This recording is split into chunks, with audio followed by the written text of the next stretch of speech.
سے جوڑو تاکہ جتنا جتنا جڑتے جاؤ گے اتنے اتنے طاہر بنتے جاؤ۔ پروردگار عالم نے کہ ڈر رکھا تاکہ انسان اپنے آپ کو پاکیزہ بنا سکے، تاکہ انسان اپنے آپ کو طاہر بنا سکے، تاکہ یہ طہارتوں کا سفر طے کر کے اہل بیت کے در پر آ کر اس لائق بن سکے کہ اہل بیت اسے جنت میں اپنے ساتھ رکھ سکے۔ یہ فرش ازا اس لیے میرے دوستو، یہ فرش ازا تربیت کا فرش ہے، یہ فرش ازا پاکیزہ تر بنانے کا فرش ہے، یہ فرش ازا ہمیں مہذب حیات دینے کا فرش ہے، اس لیے کہ امام محمد باقر علیہ السلام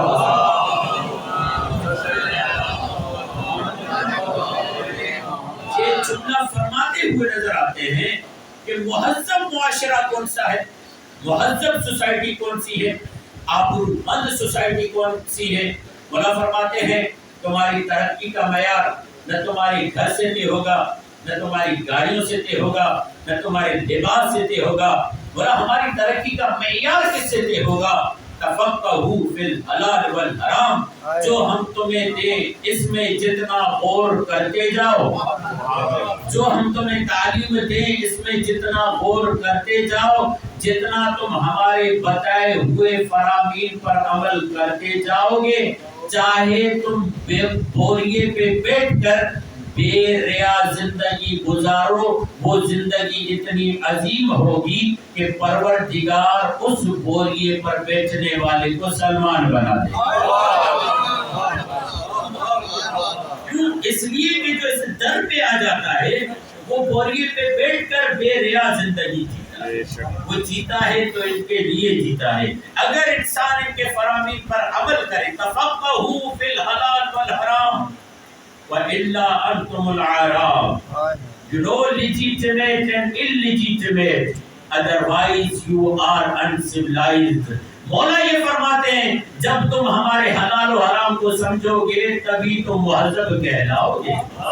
ہمارے آل محمد یہ بتاتے ہیں مہذب وہ فرد ہے جو ہمارے حلال و حرام کو سمجھتا ہے اور اس پر عمل کرتا ہے، جو حلال و حرام کو نہ سمجھے وہ مہذب کیا جملہ کہوں اگر آپ اجازت دیں، بلکہ آبرومند فرد وہ ہے جو علی کی ولایت کو مانتا ہے۔ رسول کہتے ہیں اسے حق ہے وہ سر اٹھا کے دیے، جو علی کو نہیں مانتا اسے معاشرے میں جینے کا حق ہے۔ یہ رسول کا فرمان، یہ رسول خدا کہتے ہیں، اور صحابہ بھی۔ بس یہ آیت کا ترجمہ کروں تاکہ ہم مستقیماً اپنے موضوع سے متصل ہو جائیں اور بعد میں یہ شکایت کر رہے کہ مولانا نے آیت کا تو ترجمہ ہی نہیں کیا۔ جی حالانکہ پہلے لفظ سے ہم موضوع پر ہیں۔ کیا ہے؟ سورہ نحل کی آیت نمبر 97،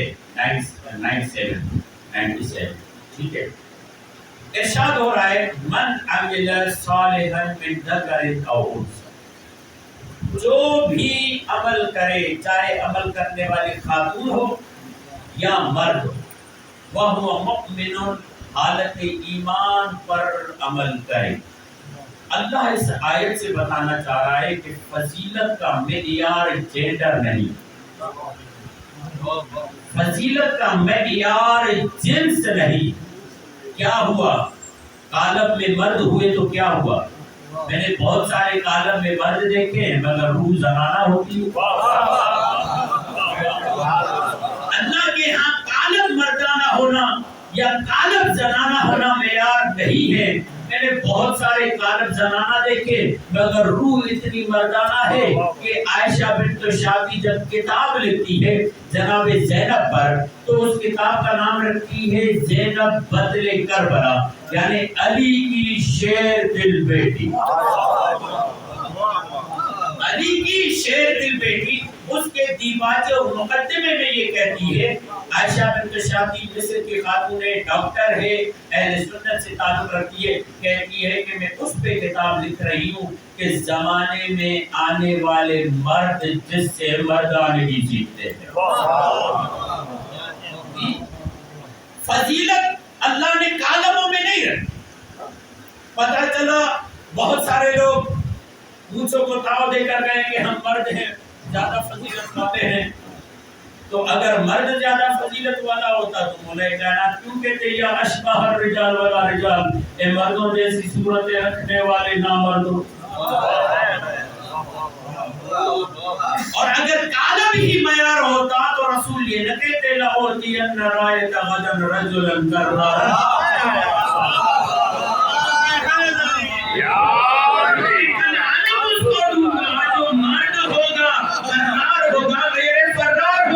یا رسول اللہ اور کیا ہے؟ نشان تو چھوڑ دیا، اور کیا ہے؟ لَأُعْطِيَنَّ رَائِدَ غَدًا رَجُلًا. رسول بتا رہے کالبوں والے مرد کی بات نہیں کر رہا، میں اس مرد کی بات کر رہا ہوں جو میدان میں جا کر بھاگتا نہیں ہے، ثابت قدم رہتا ہے. میں اس مرد کی بات کر رہا ہوں جس کی نشانی علم ہے. میں علم دوں گا مرد کو. اب مجھے کہنے کی اجازت ہے نا، یہ علم نشانی ہے مردوں کی، نامردوں کی نہیں ہے. یہ علم نشانی ہے مردوں کی، نامردوں کی نہیں ہے. یہ علم اٹھائے بھی وہ جو مرد ہے، دشمنی وہ کرے گا جو نامرد ہوگا.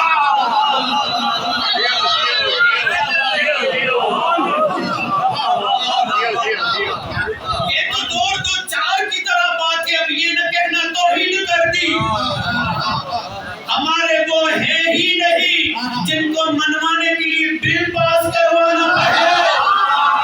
ہمارے وہ ہیں ہی نہیں جن کو منوانے کے لیے بل پاس کروانا پڑے. خدا کی قسم یہ وہ ہے جن کی قرآن تعریف کرتا ہوا نظر آئے. جب دنیا قرآن کو قبول نہ کرے تو رسول ان کو میدان میں لے کر آئے.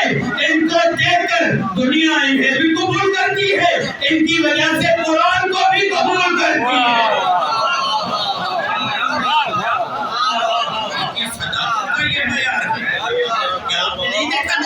نصرانیوں کے سامنے قرآن تو پیش کیا تھا نا، قرآن پیش کیا تھا. اگر قرآن قبول نہیں کر رہے تھے تو کیا کہا؟ فَقُلْ تَعَالَوْا نَدْعُوا أَبْنَاءَنَا وَأَبْنَاءَكُمْ نِسَاءَنَا وَنِسَاءَكُمْ أَنفُسَنَا وَأَنفُسَكُمْ. پتہ چلا جہاں قرآن کو بھی منوانا ہو، جہاں قرآن کی صداقت پہ اعتبار کروانا ہو، ان کو ساتھ رسول لاتے ہیں. اور بڑے احترام کے ساتھ جملہ کہتا ہوں، تم بل بھیجتے رہو، پاس کرواتے رہو، مگر اللہ کی طرف سے معیار آ گیا کہ یہ فقط 5 جائیں گے، کوئی اور نہیں جا سکتا. توجہ جملہ کہہ رہا ہوں، جو صادقوں کے ساتھ مل کر، جملہ کہہ رہا ہوں توجہ، جو صادقوں کے ساتھ مل کر یا صادقوں کے سہارے پہ آ کر جھوٹوں پہ لعنت نہیں کر سکتے. بھائی سہارا 5 پنجتن کا سہارا لے کر آتے ہیں، کہتے ہیں اصلی سچے یہ ہیں، چلے ہم بھی چلے جاتے ہیں. یہ صادقین کے امبریلا لے کر ان کے اندر میں آ جاتے ہیں، کہتے ہیں ان کے سہارے ہم بھی لعنت کرتے ہیں. نہیں، تمہاری صداقت کا یہ معیار ہی نہیں کہ ان 5 کے برابر آ سکو. جو سچوں کے ساتھ مل کر جھوٹوں پر لعنت کے اہل نہیں ہو سکتے، وہ کل کو سچوں کو نماز کیسے پڑھائیں گے؟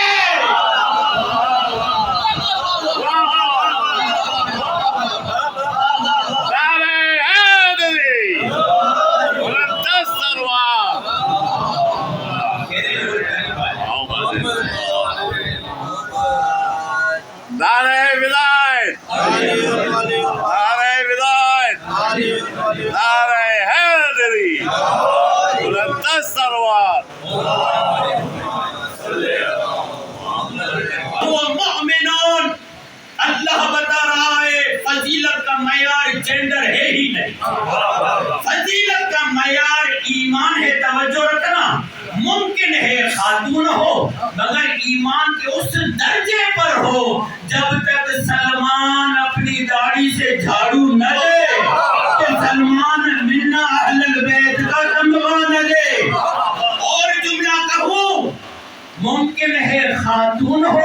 مگر فضیلت کا معیار اتنا بلند ہو جب تک کوئی نبی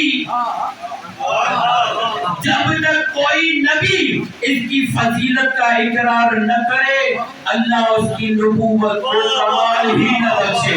چلے میں واضح کہہ دیتا ہوں، اللہ نے کیا کہا تھا رسول خدا کے ذریعے، اے زہرا تمہاری فضیلت کیا ہے؟ یا فاطمہ ما تکاملت النبوۃ لنبی حتی اقر بفضلها ومعرفتها ومحبتها۔ اے زہرا تمہارا مقام کیا ہے؟ اللہ نے کسی توجہ یہاں رکھے، اللہ نے کسی نبی کی نبوت کو کمال ہی نہ بخشا جب تک تیری محبت کا اقرار نہ کیا، جب تک تیری فضیلت کا اقرار نہ کیا، جب تک تیری معرفت کا اقرار نہ کیا۔ اقر لفظ آیا ہے، اقر کا مطلب کیا ہے؟ فقط ماننا ہے؟ نہیں، ماننا نہیں، منوانا بھی ہے۔ یعنی نبیوں کا کام تھا کہ زہرا پر ایمان بھی لاؤ، اوروں کو بتاؤ کہ زہرا ہے کون۔ صلوات پڑھیے محمد والے۔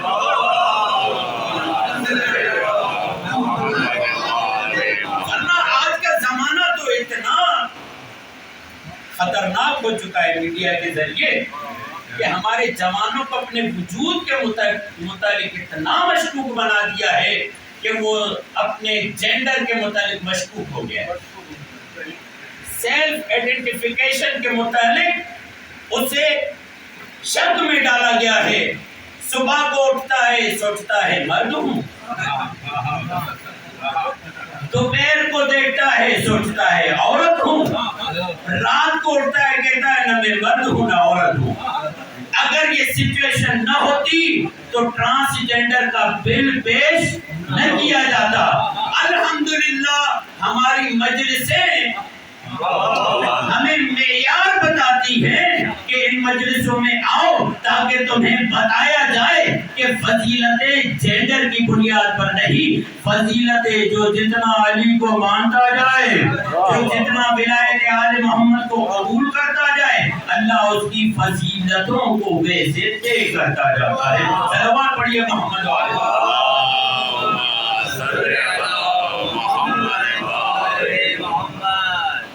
میڈیا کی یہ بہت بڑی بیماری آ چکی ہے کہ جوان ہمارے پریشان ہو رہے ہیں، اور خصوصاً یہ جو ٹک ٹاکر جوان آ گئے ہیں انہیں مجبور کر دیا ہے کہ تم ڈانسر بھی بنو، تم لڑکی بھی بنو، تم لڑکے بھی بنو، یعنی اپنے وجود کے متعلق توجہ میں ایک صرف ہنسنے کی بات نہیں ہے، اتنا مشکوک بنا دیا۔ پہلے ایپ بنائی، کون سی؟ بھائی ایپ کے سامنے آئیں گے تو اگر تم چاہو کتا بننا تو وہ کتے والی زبان سامنے آ جائے گی یا نہیں؟ اگر تم بلی بننا چاہو تو بلی والے کان سامنے آ جائیں گے تصویر پہ۔ نتیجہ کیا ہوا؟ جاپان کے آدمی نے خود اپنے اوپر خرچ کیا، خود کو کتا بنا دیا۔ یہ ذہن سازی ایسے ہوتی ہے میرے دوست، یہ ذہن سازی۔ خدا پر وہ کیا سوچے جو اپنے وجود کے متعلق شک میں ہو، وہ اہل بیت کے بارے میں کیا سوچے جو اپنے وجود کے بارے میں ابھی تک فیصلہ نہیں کر پایا کہ میں آخر کون سی بلا ہوں، مرد ہوں یا عورت۔ یہ میڈیا کے ذریعے انجیکٹ کیا جا رہا ہے، یہ میڈیا کے ذریعے انسان کو گمراہ کیا جا رہا ہے، اس کی ذہن سازی کی جا رہی ہے۔ آج کا جوان بڑی مشکل میں ہے، کیوں؟ اس لیے، اور یہ تربیت میں ہے میرے دوستو، یہ ہمارے اخلاقیات اور تہذیب آل محمد میں ہے۔ جس گھر میں توجہ ہے آپ حضرات،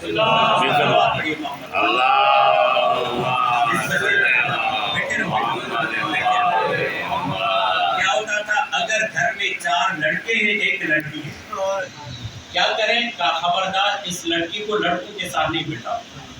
کیوں؟ اس لیے کہ یہ لڑکی اپنے آپ کو لڑکا سمجھنے لگی۔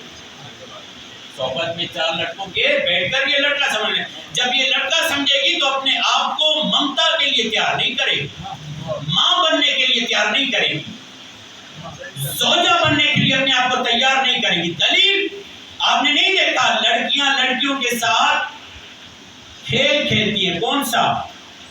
چھوٹی سی گڑیا لیتی ہیں، اس کو پالنا شروع کرتی ہیں، اس کو دودھ دینا شروع کرتی ہے، اس کو غذا دینا. کیوں؟ کہا اس لیے، توجہ یاد رکھیں، اس لیے کہ پروردگار عالم نے جس کام کے لیے اسے بنایا ہے اس ممتا کو یہ پروان چڑھا رہی ہے. ابھی سے یہ مشق کر رہی ہے تاکہ اللہ اس کے ذریعے سے نسل کو باقی رکھ سکے. یہ خدائی سسٹم ہے. جب خدائی سسٹم کو بگاڑو گے تو نسل بگڑ جائے گی. اور ادھر لڑکے کے وہ کام ہوتے ہیں جو رہبری والے ہوتے ہیں، جو گھر کو نگرانی کرنے والے کام ہوتے ہیں. یہ میڈیا ذہنوں کو یرغمال بنا رہا ہے، یہ میڈیا انسانی وجود کو یرغمال بنا رہا ہے. خدا بھی کیا سوچے جو اپنے متعلق فیصلہ نہیں کر پا رہا، ابھی اپنے متعلق کو طے ہی نہیں کر پایا. یہ ٹرانسجنڈر بل کیا تھا؟ جو جیسا اپنے لیے سوچتا ہے آسانی کے ساتھ ہاسپٹل جائے، اپنے آپ کو ویسا بنا لے. اور ایک دن اس نے ویسا بنا لیا، پھر انٹرویو آیا، میں تو غلطی پہ تھا یا غلطی پہ تھی. اتنا اپنے وجود کے ساتھ اس کو لڑاؤ کہ یہ خدا اور اہل بیت کے بارے میں نہ سوچے. یہ مجلسیں ہیں جو آپ کو شعور دیں گی، یہ مجلسیں ہیں جو آپ کو آگاہی دیں گی. قرآن یہ کہتا ہے تمہاری فضیلت کا معیار جینڈر نہیں ہے، جنس نہیں ہے، تمہاری فضیلت کا معیار ایمان ہے. اور من عمل صالحا من ذکر او انثى وهو مؤمن فلنحيينه حیاتا طیبہ. جو عمل صالح انجام دے اور ایمان پر ہو، ہم اسے حیات طیبہ عطا کریں گے، حیات طیبہ عطا کریں گے. پروردگار کسے حیات طیبہ عطا کرے گا؟ توجہ ہے نا؟ کسے حیات طیبہ عطا کرے گا؟ کہ اسے حیات طیبہ عطا کروں گا جو طیب گھر کے قریب آ جائے، جو شجرہ طیب کے قریب آ جائے. ألم تر كيف ضرب الله مثلا كلمة طيبة كشجرة طيبة أصلها ثابت وفرعها في السماء تؤتي أكلها كل حين بإذن ربها. کیا تم نے نہیں دیکھا اللہ نے پاک کلمے کی مثال پاک درخت جیسی دی ہے. کلمہ طیب کی مثال طیب شجر جیسی دی ہے. اللہ کہتا ہے اپنا تعلق شجر طیب سے جوڑو تاکہ اللہ تمہیں بھی طیب بنائے، اللہ تمہیں بھی پاکیزہ بنائے. یہ دنیا غلاظتوں کا ڈھیر بن چکی ہے، نجاستوں کا ڈھیر بن چکی ہے، شکوک و شبہات کا ڈھیر بن چکی ہے. اگر اس ڈھیر سے نکل کر مجلس عزا میں آ جاؤ اور اپنا تعلق پاکیزہ گھر سے جوڑو، جتنا جتنا اس تعلق کو مضبوط کرو گے اتنا اتنا تجھے بلندیوں کی طرف لے کر یہاں تک مقدمہ ہو گیا. آپ بتائیں، بہت سارے لوگ اس بات پہ چڑھتے بھی ہیں، مولانا آپ ممبر سے بعض جانوروں کے نام نہیں دیا. بھائی قرآن نے لیے تو ہم سمجھانے کے لیے لینے پڑیں گے نا. تو ہمارے معاشرے میں نجس جانور کون سا ہے جو آسانی سے میسر ہو جاتا ہے؟ کتا نجس ہے نا. اچھا، اس کے متعلق دیکھیں کتنی تبلیغ کی گئی، کیونکہ انسانی. اب اس طرف سے دیکھیں کیا تبلیغ ہے کہ کم بچے زندگی آسان. ادھر سے 10 کتے رکھتے ہیں، اس کی تبلیغ کر رہے ہیں، یہ اس کا شیرو ہے، یہ اس کا فلاں ہے، یہ اس کا فلاں ہے. وہاں پر انہیں عیب نہیں لگتا.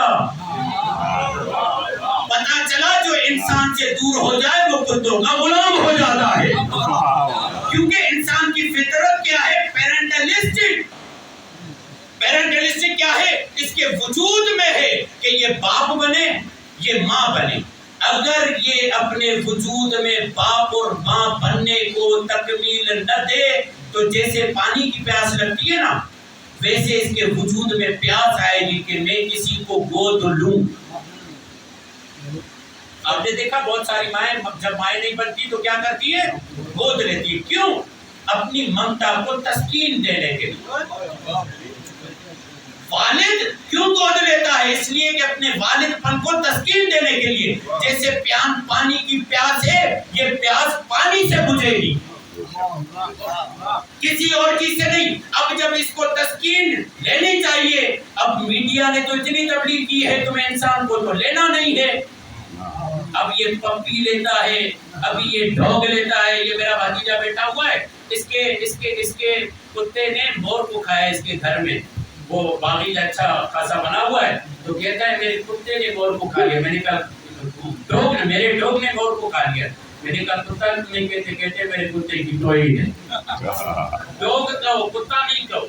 یعنی انسان اتنا گر گیا کہ انسان کو گود لینے کے بجائے کتوں کو انسان کا جھوٹا پینے کے لیے آمادہ نہیں, مگر کتے کے منہ پہ چومنے کے لیے آمادہ. یعنی انسان کتنا نیچے پستی.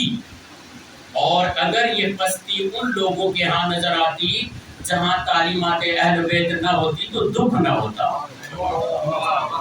اگر یہ پستی ان لوگوں کے ہاں نظر آتی جو ذکر حسین نہیں کرتے تو سمجھ میں آتا. جو ذکر حسین کر کے کسی کو ٹھیس نہ پہنچے اس لیے جملہ نہیں کہنا. کون سا نجس جانور ہے کتا؟ کتا نجس جانور ہے. اگر یہی کتا اپنا اعتبار بڑھانا چاہے تو کیا کرنا چاہیے اس کو؟ قرآن نے فارمولہ دیا ہے. یہی کتا جب جنت جانا چاہتا ہے تو کیا کیا اس نے؟ جو پہنچ گئے ان کو میں ڈال دینا چاہتا ہے. یہی کتا جب جنت جانا چاہتا ہے تو کتے نے فارمولہ بتایا, اللہ کے ولیوں کے ساتھی بن جاؤ, اللہ کے ولیوں کا ساتھ دو. دوسرے لفظوں میں اپنا تعلق اللہ کے ولیوں سے جوڑو, اللہ قانون بدل دے گا. اللہ قانون بدل دے گا. اللہ کہے گا بھلی نجس ہے, اس کا لباس بدل کر پاکیزہ بنا کر جنت بھیجوں گا. ملا کتا جنت جائے تو تجھے اعتراض نہیں ہے. ملا کتا جنت جائے تو تجھے اعتراض نہیں ہے. وہاں کہتا ہے اللہ کی جنت اللہ کی مرضی. اور اگر اللہ کہے جو بھی حسین کے نام پر روئے میں اسے جنت بھیجوں, پھر تجھے اعتراض کیوں ہے؟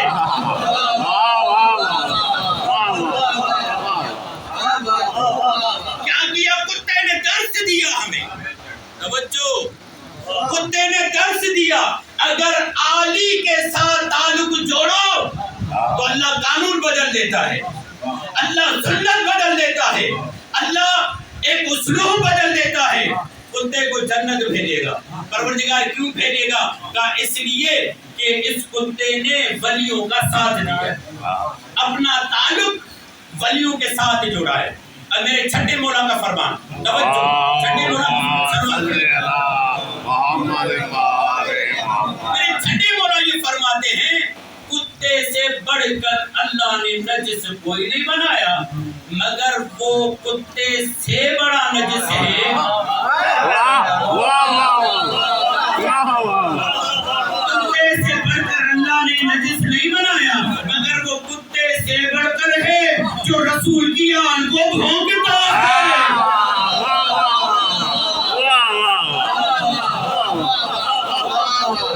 کیوں؟ اس لیے کہ صاحب کہف کو ولایت ملی آل محمد کی وجہ سے. جو کتا ان کا ساتھی ہو جائے اللہ انہیں جنت بھیج دے. جو ان کو بھونکے وہ کتے سے بدتر ہے. جو کتا ہو کر سمجھے کس سے وفا کرنی ہے تو اللہ اسے کیوں کر جنت نہ بھیجے, اور جو انسان ہو کر نہ سمجھے اللہ اسے کیوں کر کتے سے بدتر قرار دے.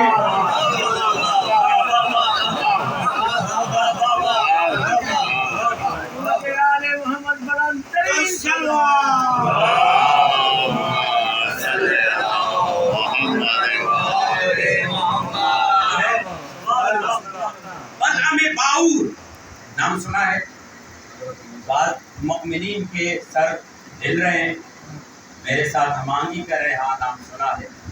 کون ہے جسے اس میں اعظم ملا ہوا ہے؟ کس کے دور میں؟ حضرت موسیٰ کے دور. دعائیں جس کے لیے کرتا قبول ہو جاتا. مگر قرآن نے اسے ایک جگہ یاد کیا، کئی جگہ، مگر جو میرا مطلوب ہے وہ کیسے جب حضرت موسیٰ کے مقابلے میں جا رہا تھا، اس میں اعظم دعائیں قبول، مگر جب حضرت عیسیٰ کے مقابلے میں جا رہا تھا گدھے پر سوار ہو کر، گدھے نے چلنے سے یہ عالم بھی ہے، اس میں اعظم بھی رکھتا ہے۔ گدھے نے کہا میں تو گدھا ہوں، تو گدھا نہ بن، میں تو گدھا ہوں، تو گدھا نہ بن۔ گویا کہ گدھے نے یہ کہہ کر اسے بتایا تو اس منزل پہ آ چکا ہے جہاں پر تو گدھے سے بدتر ہو چکا ہے۔ گدھے سے اچھا قرآن نے کیسے یاد کیا؟ فَمَثَلُهُ كَمَثَلِ الْكَلْبِ، اس کی مثال کتے جیسی ہے۔ پروردگار کیوں کہا؟ کیونکہ میرے زمانے کے ولی کے مقابلے میں آیا، کیونکہ میرے زمانے کے ولی کے مقابلے میں آیا، تو قرآن نے فیصلہ دے دیا زمانہ کوئی بھی ہو جو اللہ کے بنائے ہوئے ولی کے مقابلے میں آئے، اب یہ نہ کہنا میں نے توہین کر دی، قرآن کہہ رہا ہے جو ولی کے مقابلے میں آئے وہ کتا ہے۔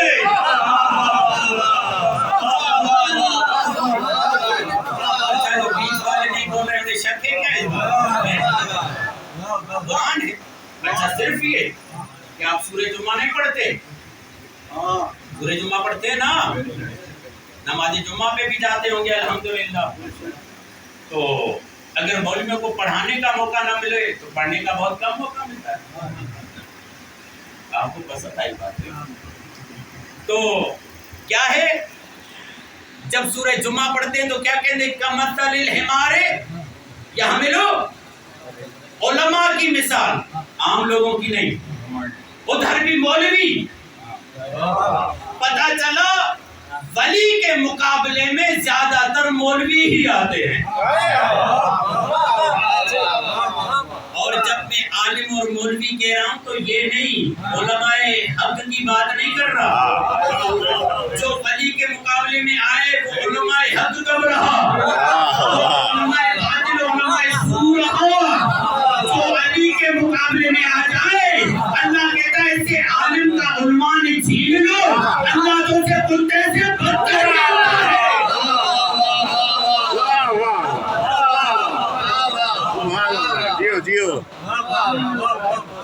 الحمار یحملو اسفارا، کیوں؟ اس نے پیٹھ پر کتابیں لادی ہوئی ہے مگر یہ گدھا ہے، اس لیے کہ خود فائدہ نہیں لیتا، لوگوں کو سنانے کے لیے اور کتمان حق بھی کرتا ہے، حق کو چھپاتا بھی ہے۔ کیوں؟ اس لیے کہ پروردگار عالم نے کہا ہے ان الذین یکتمون ما انزلنا من البینات، جو چیزیں ہم نے بھیجی ان کو جو چھپاتا ہے لعنہم اللہ، اللہ لعنت بھیجتا ہے، وَيَلْعَنُهُمُ اللَّاعِنُونَ، اور اللہ کے ساتھ لعنت بھیجنے والے لعنت بھیجتے ہیں۔ پتہ چلا لعنت بھیجنا خدا کا کام ہے، لعنت بھیجنا خدا کا کام ہے۔ اب خدا نے یہ نمائندگی ہمیں دی ہے تو تمہیں اعتراض کی ہوتا ہے؟ میرے قرآن نے دو چیزیں دیکھی، یا تولّا، تولّا بھی خدا کرتا ہے، تبرّا بھی خدا کرتا ہے۔ یہ تبرّا کی آیت تھی، چلو تولّا بھی سنا دیتا ہوں۔ ان اللہ و ملائکتہ یصلون علی النبی، کثرت سے درود ہم ہی پڑھتے ہیں، لعنت بھی ہم ہی کرتے ہیں۔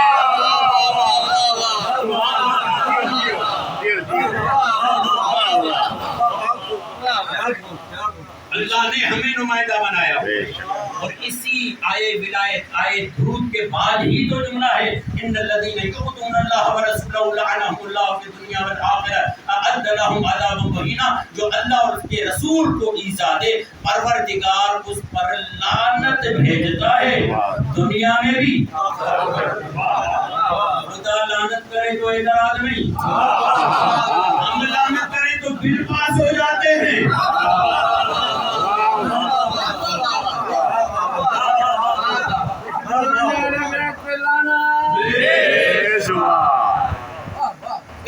الحمار يحملوا،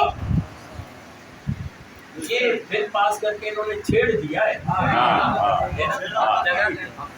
کوئی چیز یعنی کچھ چیزیں ایسی ہوتی ہیں جن کو نہ چھیڑے تو مردہ ہو جاتا ہے، مگر یہ بار بار کچھ ایسی حرکتیں کرتے ہیں. ابھی پنجاب میں پتہ چلا یزید کے نام پر کسی نے پڑھا، اس پہ FIR ہو گئی. جو ہے جملہ یزید ان کے گلے کی وہ ہڈی ہے جو نہ نگل سکتے ہیں نہ اگل سکتے ہیں. ان کے بعد لوگ کہتے ہیں لعنت اللہ، یزید کو کہتے ہیں لعنت اللہ، بعض لوگ کہتے ہیں رضی اللہ. اب میں کہاں جاؤں بیچارہ؟ کیا جب تم رضی اللہ یزید کو کہو تو میں تو سوچنے پر مجبور ہو جاتا ہوں یزید سے ہٹ کر جیسے تم دوسرے کو رضی اللہ کہتے ہو. رضی اللہ کے کلیمر کو سوچنا کہ ان کے ہاں رضی اللہ کا کلیمر کیا ہے، یعنی جن کے ہاں یزید رضی اللہ، پھر رضی اللہ کا اعتبار کیا بچتا ہے، پھر رضی اللہ کا اعتبار کیا بچتا ہے، پھر رضی اللہ کی شخصیت کیا بچتی ہے. ہمارے ہاں تو واضح ہے، رسول نے کہا یا فاطمہ ان اللہ بتحقیق فاطمہ، اللہ اس سے ناراض جس سے تو ناراض، اللہ اس سے راضی جس سے تو راضی. ہمارے نزدیک وہ رضی اللہ ہے جس سے زہرا راضی ہے، اور لعنت اللہ ہے جس سے زہرا ناراض. ہمارے یہاں کا مسئلہ ہمارے یہاں گرے کلر ہے ہی نہیں، ہمارے یہاں کو باطل ملا ہوا ہے ہی نہیں. گرے کلر کسے کہتے ہیں؟ نہ اسے آپ کالا کہہ سکیں نہ اسے آپ سفید کہہ سکیں. تمہارے ہاں گرے کلر پایا جاتا ہے. بہت ساری پرسنالٹیز ایسی ہیں جو گرے کلر رکھتی ہیں، انہیں پہچانا نہیں جائے گا کہ آخر یہ ہے کون. بہت سارے لوگ ایسے ہیں جنہیں پہچانا نہیں جاتا. اور زمانہ تو ایسا آ گیا مجبور ہو گئے کہنے پر ہم بھی علی کو مانتے ہیں، گرے کلر اختیار کر لیا. کیوں؟ اس لیے کہ مجبوری ہے، چوتھا خلیفہ جو ٹھہرا. اب اگر کہیں ہم نہیں مانتے تو مسئلہ، مانتے ہیں تو بڑے ہی جبر کے ساتھ کہتے ہیں ہم بھی مانتے، اور بھی کا انداز بھی بڑا نرالا ہے. ہم بھی مانتے ہیں. اچھا آپ بھی مانتے ہیں؟ کہا رسول نے علی کو ماننے کا معیار ہی اتنا بڑا کر دیا کہ جو کوئی نہ مانے اس کو رسول نے مجبور کر دیا کہ اپنا سر چھپا کے گھر میں بیٹھ جاؤ، کیونکہ وہ آبرو مندانہ طریقے سے سر اٹھا نہیں سکتا، کیونکہ رسول نے معیار ہی ایسا دیا. کیا جو علی کو نہیں مانتا وہ اپنے باپ کا؟ اب جب یہ بات آ جائے تو کہاں معاشرے میں سر اٹھا کے لیے گا؟ اب جب یہ بات آ جائے تو کہاں سینہ چوڑا کر کے گھومے گا؟ رسول نے تو بتا دیا. رسول نے کہا جب بھی نقل مکانی کرو تو یہ مت دیکھو کہ یہاں کے لوگ کیسے ہیں، یہاں کی مالی حیثیت کیسی ہے، یہاں کے سیاسی لوگ کیسے ہیں. پہلے یہ دیکھو علی سے پیار کرتے ہیں یا نہیں. رسول نے آبرو مند فرد کی شرط بتائی ہے علی سے پیار. اگر پیار ہے تو سر اٹھا کے جی سکتا ہے، اگر علی سے پیار نہیں کرتا تو جائے جا کر چلو بھر پانی میں ڈوب مرے. اسے معاشرے میں جینے کا حق، کم از کم عزت کے ساتھ تو جینے کا حق نہیں. اب محمد یاسین قادری نے کہا کیونکہ یہ جو انسان ہے نا وہ کیا ہے کہ جب آتا ہے پڑھتا ہے تعلیم حاصل کرتا ہے تو اپنے اوپر بہت ساری تہیں چڑھا لیتا ہے. کون سی تہ؟ چھپانے کی طرح. سادہ گاؤں دیہات کا بندہ بہت ہی سادگی کے ساتھ جو کچھ اس کے دل میں ہوتا ہے وہ بیان کرتا ہے، مگر یہ جب شہر میں آتا ہے شہر کے جو بہت سارے نقصانات ہیں اس میں سے ایک یہ بھی نقصان. فائدے تو ہیں ہی ہیں، روایات میں بھی یہ شہر میں جائیں مگر ان نقصانات سے بچنا چاہیے. پہلے کا انسان 2 روح تھا، 2 زبان تھا. آج کا انسان 100 روح ہو چکا ہے، 100 زبان ہو چکا ہے. گھر میں ہوگا تو کچھ اور، مسجد میں ہوگا تو کچھ اور، بازار میں ہوگا تو کچھ اور، تنہائی میں ہوگا تو کچھ اور، مجلس میں ہوگا تو کچھ اور. علی مولا یہ کہتے ہیں ہمارا وہ ہے جو اس کی تنہائی پاکیزہ ہے، محفل سے زیادہ اس کی تنہائی پاکیزہ ہے.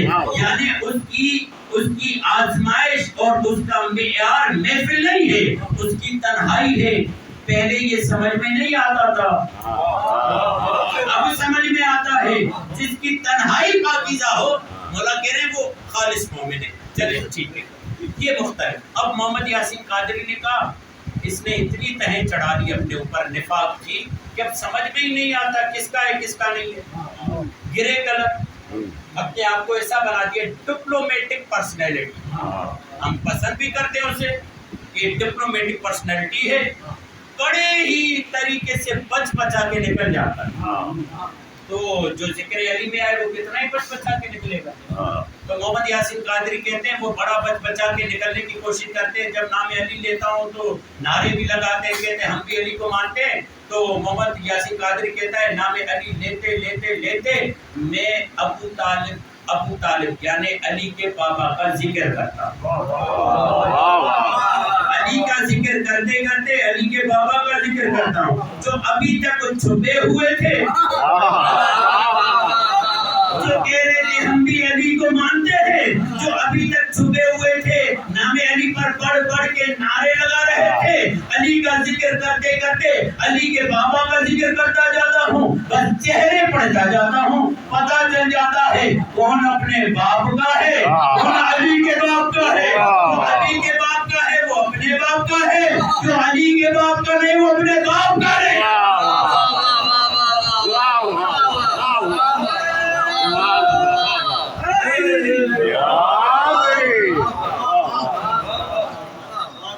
ہم نے تو کبھی بالفاظ نہیں کیا جو ابو طالب کو مسلمان نہ مانے، کیونکہ ہمارے دلوں کے محتاج نہیں، ہمارے دلوں کے محتاج نہیں. اس لیے کہ جو بھی ان سے جڑ جائے اللہ کے ہاں وہ معتبر ہو جائے. اللہ یہ کہتا ہے کمثل الحمار یحمل اسفارا، ان کی مثال گدھوں کی. قرآن کہتا ہے یہ کتوں جیسے. قرآن کہتا ہے. اچھا رسول نے کیا کہا؟ عارضی خیمہ بنایا تھا رسول نے، عارضی خیمہ. تو ایک مرتبہ گستاخ نے گستاخی کیا کی کہ رسول نے کہہ دیا اخلاق کا مجسمہ من لحاظ القلب، کون ہے جو اس کتے کا منہ بند کرے؟ یا رسول اللہ اخلاق عظیم درجے پر فائز ہیں. بتایا جو میرے عارضی خیمے پر حملہ کرے. تو رسول بتا رہے ہیں نا جو میرے عارضی خیمے پر حملہ کرے وہ کتا ہے. اب میں آگے کیا پڑھوں؟ تاریخ آپ کو پتا ہے. دیکھ لو کس کس نے رسول کے در پہ حملہ کیا.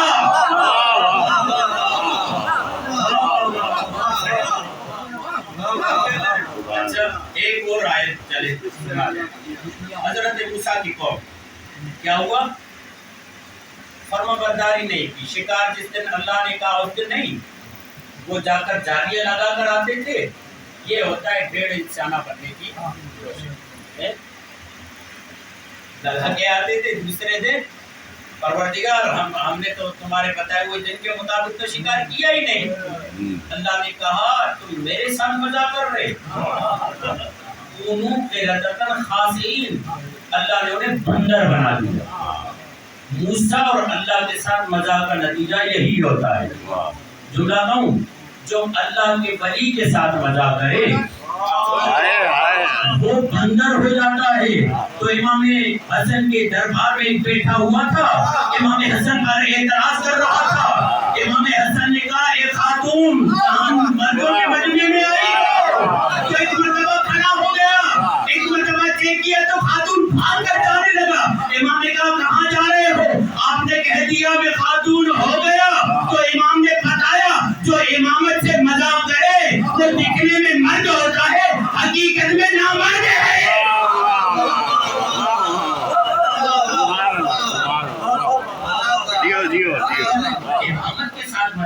کرو، اللہ کے ولی کے ساتھ مذاق نہیں کرو۔ چلے یہ روایت سنا دیتا ہوں، رسول خدا کے پاس کچھ منافق آتے، یا رسول اللہ جب ہم آتے ہیں گلی میں کتے ہم پہ منافق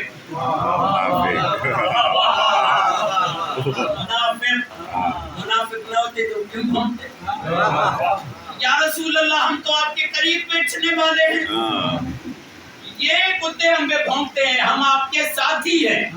رسول مسکرائے کہ اگر میرے ساتھی ہوتے تو انہیں مجال نہ ہوتی، اگر تو میرے ساتھی ہوتے تو انہیں مجال نہ ہوتی۔ اور رسول کا رسالتی وظیفہ اور منصب یہ ہے کہ علی کے چاہنے والے کو مشہور کرنا ہے اور جو علی سے بغض رکھے اسے رسوا کرنا ہے۔ یہ رسالتی وظیفہ ہے۔ رسالت کے وظیفوں میں سے قرآن کی طرف سے یہ طے ہے، جو علی سے پیار کرے انہیں بڑھاؤ، جو علی سے بغض کرے انہیں رسوا کرو، انہیں بتاؤ۔ تو ایک مرتبہ رسول اللہ آئے، بتاؤ ان پہ کیوں بھونک رہے ہو؟ تو انہوں نے بھی فصیح عربی میں نہ آؤ نہ تاؤ نہ بھاؤ کچھ بھی نہیں دیکھا، سب مجمع لگا ہوا ہے۔ یا رسول اللہ اگر یہ علی پہ نہ بھونکتے تو ہمیں ان پہ نہ بھونکتے، ہم انہیں بھونک کر بتاتے ہیں رسول کی صحبت میں بیٹھ کر آئے ہو، نمک حلالی کرو، نمک حرامی کرو۔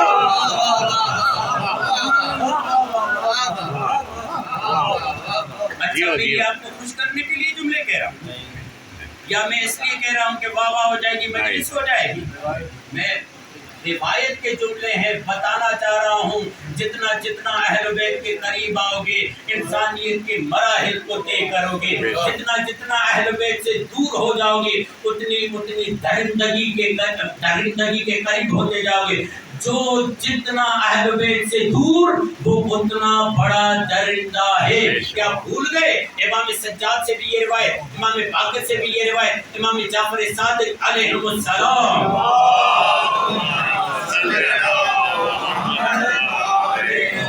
سے بھی یہ روایت موجود ہے۔ مقام منا پہ حج کا زمانہ ہے، حاجی حج کر رہے ہیں تو کیا کہا؟ مولا کے چاہنے والے نے ماں اکثر الحدید، مولا حاجی کتنے زیادہ ہے؟ امام نے کہا ماں اقل الحدید اکثر الحدید، میرے چاہنے والے حاجی کتنے کم ہیں، حیوان کتنے زیادہ ہیں۔ مولا یہ مجھے اکثر انسان نظر آ رہے ہیں۔ اب امام نے اسے اپنی جگہ پر بلند کیا، اس کے آنکھوں پر دست امامت کو پھیرا، اس کے وجود میں تبدیلی کی۔ اب جو وہ نہیں دیکھ رہا تھا اب وہ دیکھ رہا ہے جو امام دیکھ رہے ہیں، اب وہ دیکھ رہے ہیں جو امام دیکھ رہے ہیں۔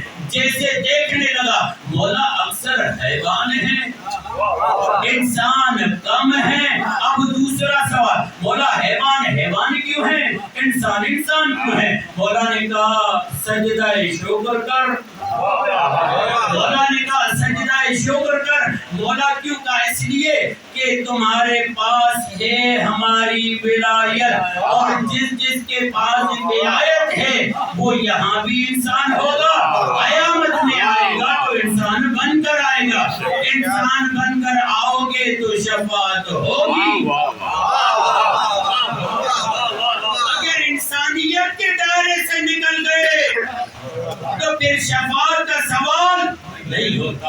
میرے دوستو یہ فرش ازا کیا ہے؟ اور اسی لیے یہ جملہ ہے ہمارے بزرگان کا، علی سے پیار ایمان کی علامت، حسین سے محبت انسانیت کی دلیل۔ یہ فرش ازا ہمیں انسانیت کا درس دیتا ہے، یہ فرش ازا ہمیں سکھاتا ہے کہ ہمیں اچھا بھائی کیسے بننا ہے، یہ فرش ازا ہمیں سکھاتا ہے اچھی بہن کیسے ہوتی ہے، یہ فرش ازا ہمیں بتاتا ہے مومن کے ساتھ کیسے مدارات سے پیش آتا ہے، یہ فرش ازا ہمیں بتاتا ہے کہ کس طریقے سے دوست کا ساتھ دیتا ہے۔ میں معمولاً جسور خطیبوں میں سے نہیں ہوں۔ جسور یعنی کیا؟ مجھ میں یہ اتنی ہمت نہیں ہے کہ میں کہوں کسی کو مدھوش دے کر کہوں کہ تیرا تعلق علی سے نہیں ہے، میرے میں اتنی مجال نہیں۔ ہاں علی خود کہیں وہ الگ بات، علی خود کہے وہ الگ بات ہے، اگر میں کہوں اس منبر پر بیٹھنے کا مطلب یہ تھوڑی ہے کہ میں لوگوں کو علی سے دور کروں، میرا کام دھندکارنا نہیں ہے، میرا کام دھندکارنا نہیں ہے، میرا کام ہے علی کی محبت پیش کر کے اسے علی کے قریب لانا ہے۔ تمہارا تعلق علی سے نہیں ہے، جو یہ کام کرتا ہے اس کا تعلق علی سے نہیں، اگر علی سے تعلق نہ ہوتا تو اس کی زبان پہ کیسے یہ آتا کہ یہ علی سے پیار کر رہا ہے؟ یہ کم بات نہیں ہے کسی کی زبان کو یہ اجازت مل جائے کہ وہ علی سے پیار کرے، وہ نام علی زبان پہ لے، ممکن ہے یہ جو نام علی لے رہا ہے یہ نام علی سبب بن جائے، اس کی اصلاح ہو جائے۔ میرا کام یہاں سے نہیں کہ اس کا تعلق نہیں، اس کا تعلق نہیں، یہ تمہیں ظاہر میں نظر آ رہا ہے، بہت سارے ایسے ہیں جو پردوں میں ہیں۔ جب اللہ نے حضرت ابراہیم کو بنوری ملکوت السماوات والارض، حضرت ابراہیم کو ملکوت کی سیر کروائے تو حضرت ابراہیم نے دیکھا کہ دو بندے گناہ کر رہے ہیں، یا اللہ نے مار دے، پھر دیکھا مار دے، پھر دیکھا مار دے، اللہ نے کہا ابراہیم تو سیر کر میرے بندوں کو چھوڑ، ابراہیم تو سیر کر میرے بندوں کو چھوڑ، کیوں؟ اس لیے کہ ابراہیم اگر میرے بندوں کو دیکھتے رہے تو زمین پر کوئی بندہ رہے گا ہی نہیں، کیوں؟ اس لیے کہ معصوم اور ہیں، گنہگار اور ہیں۔ اللہ جب پوچھا گیا پروردگار سب کو معصوم بنا دیتا، کہ اگر سب کو معصوم بنا دیتا تو میرا فضل کس پہ ہوتا؟ صلوات پڑھی محمد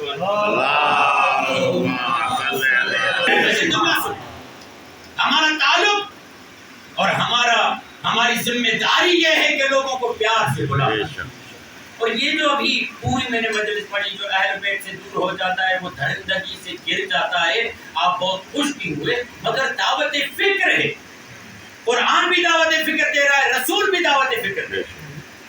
ایک شاعر ہے امام صادق کے دور کا جس کا نام ہے ابو نواس،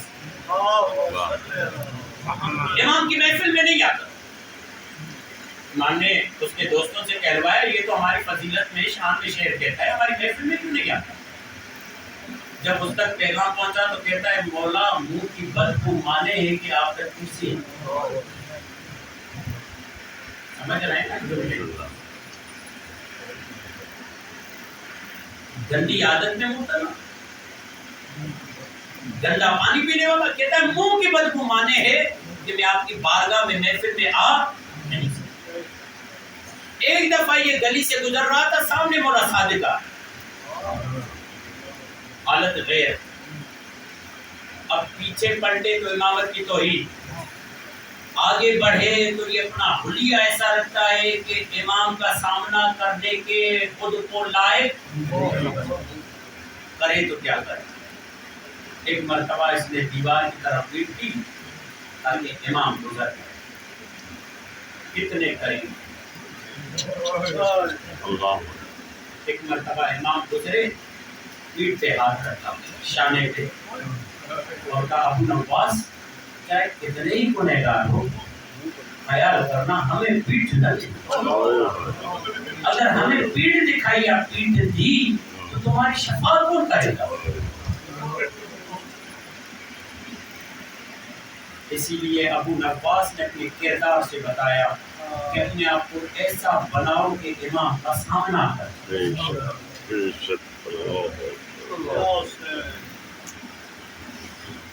سجاد مولا کہتے ہیں اگر شراب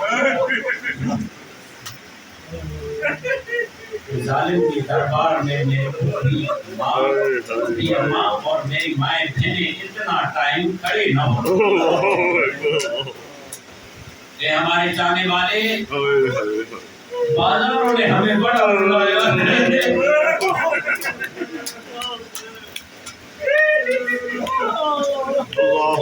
بازاروں کی زینت مت بدل کرو، اس لیے کہ جب بازار سے گزرتا ہوں ماں بہنوں کی بے حجابی یہی یزید تھا جو میرے بابا کے ساتھ شراب کے ساتھ کھیل رہا تھا، خبردار اس نجستانی کے قریب نہ جانا.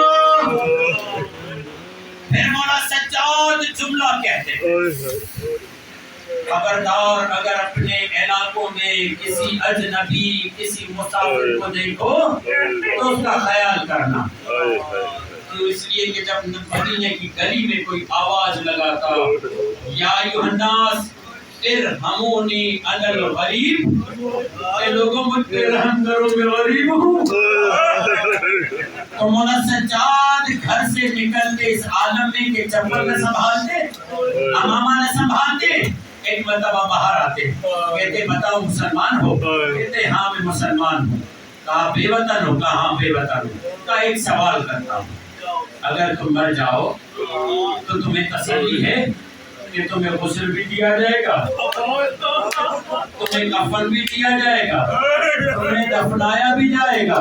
ایک مرتبہ کہتے ہیں وہ مسافر کہتا ہے عجیب سوالات کرتے ہیں، بھلا کیسے ہو سکتا ہے بلد مسلمان میں مر جاؤں، مسلمانوں کے شہر میں مر جاؤں اور کوئی مجھے غسل نہ دے کفن نہ دے؟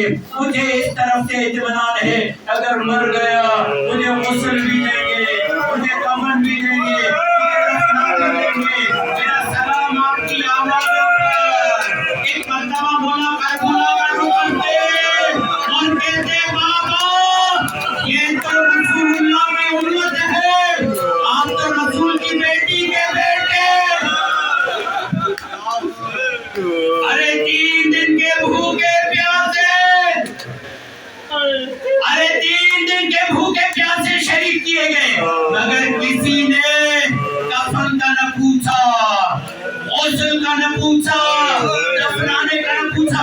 بابا کا 3 دن جنازہ زمین کربلا پہ پڑا رہا. بابا یہ کیسی امت تھی؟ عزادارو مولا سجاد پر جو ظلم ہوا، ایک جملہ کو اجازت دیں گے 25 محرم کو مولا سجاد نہیں مرے تھے. آپ پرانے عزاداریں پہنچ گئے. مولا سجاد کا 25 محرم کو فقط لاشا ہوگا.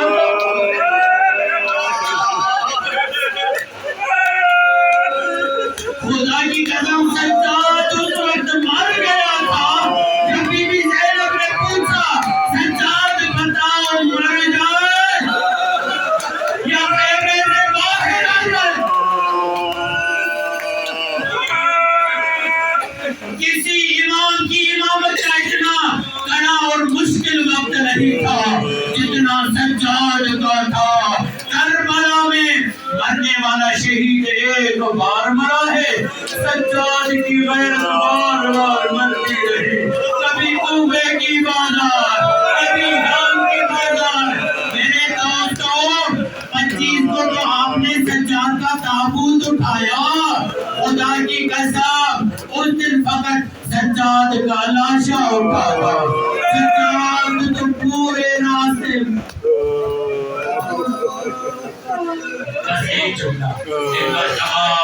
مولا سجاد کیسے اللہ کسی بیٹے سے یہ امتحان نہ لے جو مولا سجاد سے لیا.